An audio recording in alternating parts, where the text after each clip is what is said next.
To say students are to be respected regardless of sexual orientation, gender, or gender expression.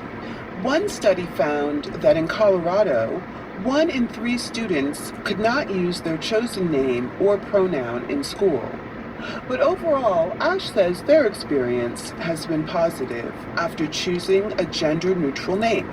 The first day that I made it known to others was when I started going by Ash. I guess that's when I officially came out, when I started telling my teachers if I could be called they, them pronouns. And then I started telling students hey, I'm non-binary, and they would ask me questions. The questions didn't go on too long, and soon everyone came around. And from there, school staff noticed Ash's growth when they jumped in to help lead a gay-straight alliance meeting when another student couldn't make it. Counselor Miles Erickson leads the group.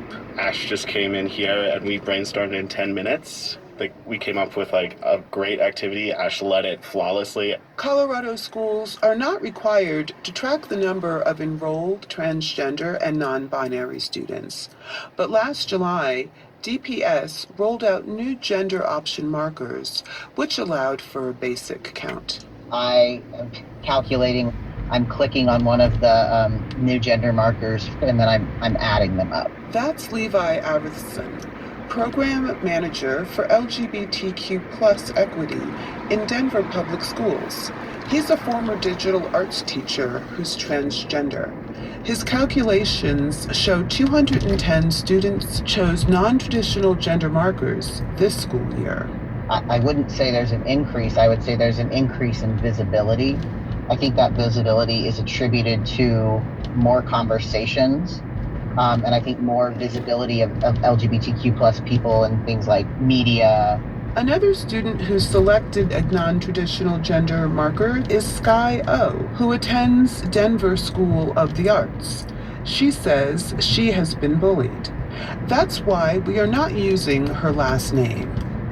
One 2019 survey asked LGBTQ plus students nationwide about their experiences. It found more than half had been verbally harassed because of gender expression. At school, Sky says she's felt frustrated that science lessons are not always inclusive. The curriculum itself tends to sort of equate chromosomes with gender. My teacher last year was great, and she made sure to personally make sure that was not equated. The curriculum itself, I don't think, really talks about biology in a gender inclusive way. And then there's the hot button issue of restrooms. According to a study, 2 in 5 transgender students in the state were unable to use the school bathroom that aligns with their gender.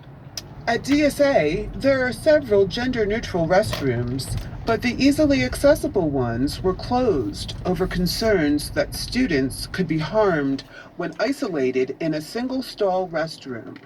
The school came up with an alternative for students to use a gender-neutral restroom in the front office. But students had to walk a long way to use that one, and Sky says that to even get there, students had to ask permission at a check-in desk. The idea of going across the school and going back to where admin meets and all that stuff just to pee is a very othering experience. I've met students who said that at that point they'd just rather misgender themselves and use the gendered restrooms than walk across the whole school in the middle of class. Accessibility to gender-neutral restrooms is particularly important at DSA because sometimes the students use the restrooms as dressing rooms. Students who need to change at school because they're not out to their parents. The other students and I have been